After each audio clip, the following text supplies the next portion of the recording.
धक्कादायक आणि हृदयद्रावक बातमी दौंडमधून. दौंडमध्ये एका 11 महिन्याच्या चिमुकल्याचा मृत्यू झाला. त्यापेक्षा अधिक धक्कादायक बाब म्हणजे या बाळाचा मृत्यू झालाय तो त्याच्या चुलता आणि चुलतीच्या भांडणात. नेमकं काय घडलंय त्याचा आढावा घेणारा हा सविस्तर रिपोर्ट.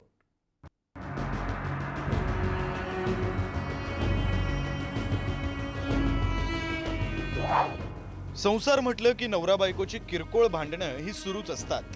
मात्र हे भांडण जीवघेणं ठरलं पुणे जिल्ह्यातल्या दौंडमध्ये. झालं असं की केडगावमध्ये राहणारे नितीन अजिनाथ मेंगवडे यांचं किरकोळ गोष्टीवरून बायको पल्लवी सोबत भांडण झालं. त्यावेळी पल्लवीनं नवरा नितीन याला मारण्यासाठी त्रिशूळ उगारला, पण तो त्रिशूळ नवरा बायकोचं भांडण सोडवण्यासाठी आलेल्या भाऊजईच्या कडेवर असणाऱ्या 11 महिन्यांच्या बाळाच्या डोक्यात घुसला. यात अवघ्या 11 महिन्यांच्या अवधूतचा जागीच मृत्यू झाला.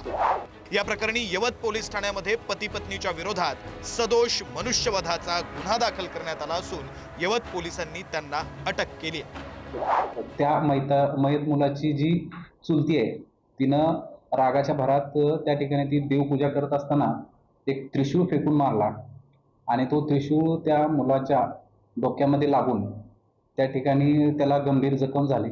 त्यानंतर त्याला औषधोपचारासाठी केडगाव तसेच लोणी काळभोर या ठिकाणी हलवण्यात आलं होतं, परंतु दुर्दैवानं तो वाचला नाही.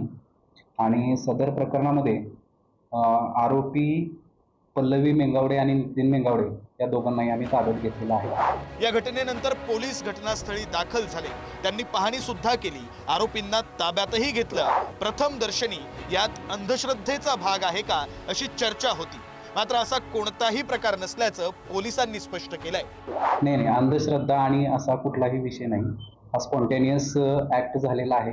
रागाच्या भरात नवरा बायकोंच्या भांडणामध्ये काहीतरी बायकोने काहीतरी वस्तू फेकून मारली. त्यावेळी ती देवपूजा करत असताना हाताजवळ त्रिशूळ असल्यामुळे ते फेकून मारलेलं आहे. यामध्ये कोणताही अंधश्रद्धेचा विषय नाही. नवरा बायकोच्या वादात आईच्या कडेवर बसून असणाऱ्या 11 महिन्याच्या निष्पाप बालकाचा मृत्यू झालाय आणि त्यामुळं परिसरात हळहळ व्यक्त केली जाते. विशाल भोंग, पुढारी न्यूज, दौंड.